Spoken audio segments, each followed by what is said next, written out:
ang mga alay na ito sa dakilang dambanan na sa iyong harap, upang sa pagsasalo sa banal na katawan at dugo ng iyong anak, sa pakikinabang namin ngayon dito, sa banal mong hapag, kami ay mapuspos ng iyong pagpapala at tanang pagbabasbas.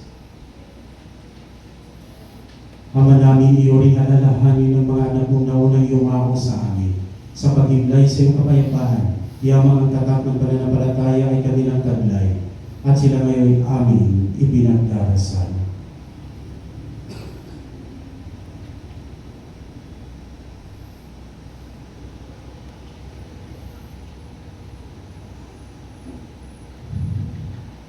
Sila at ang kanang nahihimlay sa kandungan ni Kristo ay aming dinadalangin sa iyo upang iyong pagbigyan makarating sa pagsasalo, pagliliwanag at pamamahinga sa iyong piling.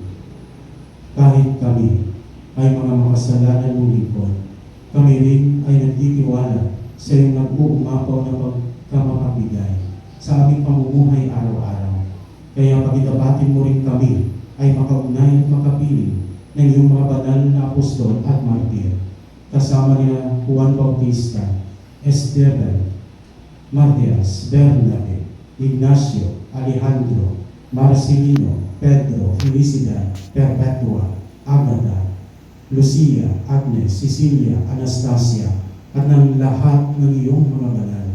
Kami naway makapisan nila, hindi dahil sa aming ginagawang kabutihan, kulang na kulang, kundi pakundangan sa iyong pagpupuno sa aming kakulangan.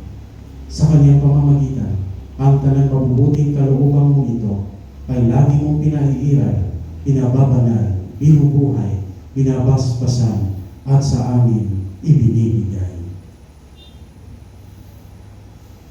Sa pamamagitan ni Kristo, kasama niya at sa Kanya, ang lahat ng parangal at papuri ay sa iyo, Diyos Ama,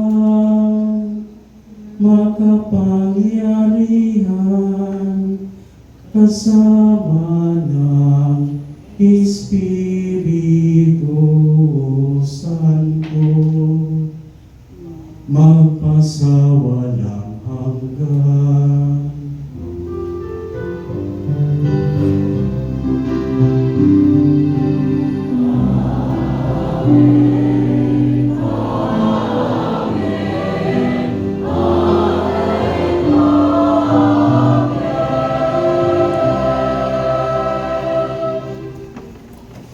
Sa pagubili ng mga nakagagaling na utos sa tulong na Jesus sa Panginoon,